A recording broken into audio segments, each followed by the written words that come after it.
और चुनाव प्रचार की या चुनाव में जो होता है उसकी बात ऐसी है, वास्तव में तो प्रजातंत्र की अनिवार्य आवश्यक प्रक्रिया है और उसमें दो पक्ष रहते हैं, इसलिए स्पर्धा रहती है। स्पर्धा रहती है तो दूसरे को पीछे करने का, स्वयं को आगे बढ़ाने का काम होता ही है, होना ही चाहिए, परंतु उसमें भी एक मर्यादा है, असत्य का उपयोग नहीं करना। चुने क्यों जा रहे लोग? संसद में जाएंगे, बैठकर अपने देश को चलाएंगे, सहमति बनाकर चलाएंगे। हमारे यहां तो परंपरा सहमति बनाकर चलने की है।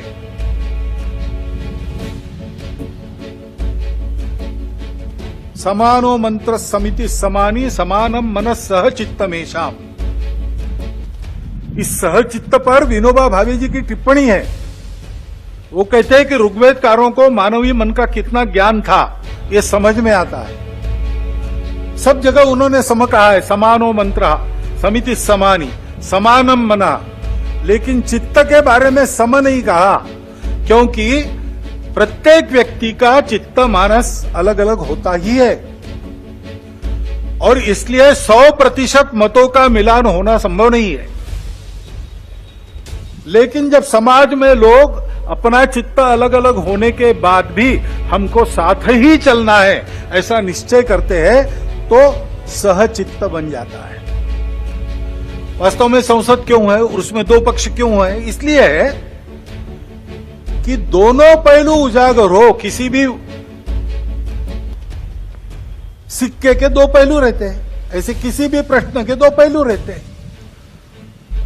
एक पक्ष एक पहलू का विचार करता है तो दूसरे पक्ष ने दूसरा पहलू उजागर करना है ताकि जो होना है वो पूर्णतः ठीक हो, सहमति बने। इसलिए संसद बनती है, लेकिन ऐसी सहमति बनना स्पर्धा करके आए लोगों में थोड़ा कठिन भी रहता है और इसलिए हम बहुमति का आसरा लेते हैं। उसके लिए स्पर्धा चलती है। ये स्पर्धा है, कोई आपस का युद्ध तो है नहीं। जिस प्रकार ये बातें हुई, जिस प्रकार एक दूसरे को लताड़ना हुआ, जिस प्रकार प्रचार के दौरान हमारे करने से समाज में मनमुटाव बढ़ेगा, दो गठ बटेंगे, आपस में शंका संशय उत्पन्न होगा, इसका भी ख्याल नहीं रखा गया और विनाकारण संघ जैसे संगठनों को भी उसमें खींचा गया। टेक्नोलॉजी का सहारा करके असत्य बातें परोसी गई, नितांत असत्य। क्या शास्त्र का, विज्ञान का, विद्या का ये उपयोग है? सज्जन विद्या का ये उपयोग नहीं करते।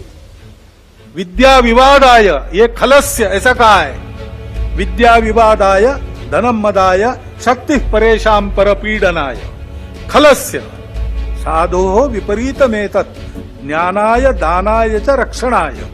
विद्या का उपयोग प्रबोधन करने के लिए होता है, लेकिन आधुनिक विद्या टेक्नोलॉजी का उपयोग असत्य परोसने के लिए किया गया।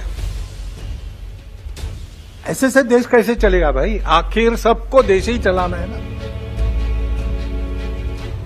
दो पक्ष है, विरोधी पक्ष कहते हैं, मैं प्रतिपक्ष कहता हूं। वो विरोधी नहीं है, उसको विरोधी मानना भी नहीं चाहिए। वो प्रतिपक्ष है, वो एक पहलू उजागर कर रहा है, उसका भी विचार होना चाहिए।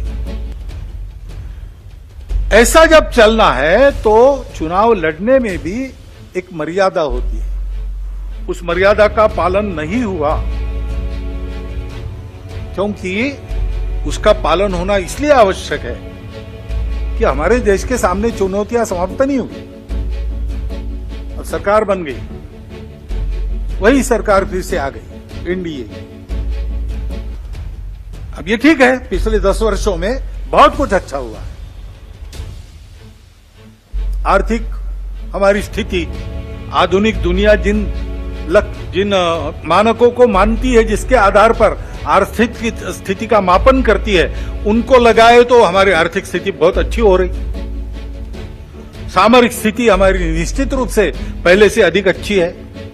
दुनिया भर में हमारे देश की प्रतिष्ठा बढ़ी है। कला क्षेत्र में, क्रीड़ा क्षेत्र में, ज्ञान विज्ञान के क्षेत्र में, संस्कृति के क्षेत्र में हम सब लोग विश्व के सामने आगे बढ़ रहे हैं। हमको धीरे धीरे मानना विश्व के प्रगत देशों ने भी शुरू किया है। लेकिन इसका मतलब ये नहीं है कि हम चुनौतियों से मुक्त हुए। अभी उन बातों से मुक्त होकर जो चुनाव के आवेश में अतिरेक हो गया, उससे मुक्त होकर हमको आने वाली बातों का विचार करना है, समस्याओं से राहत लेनी है।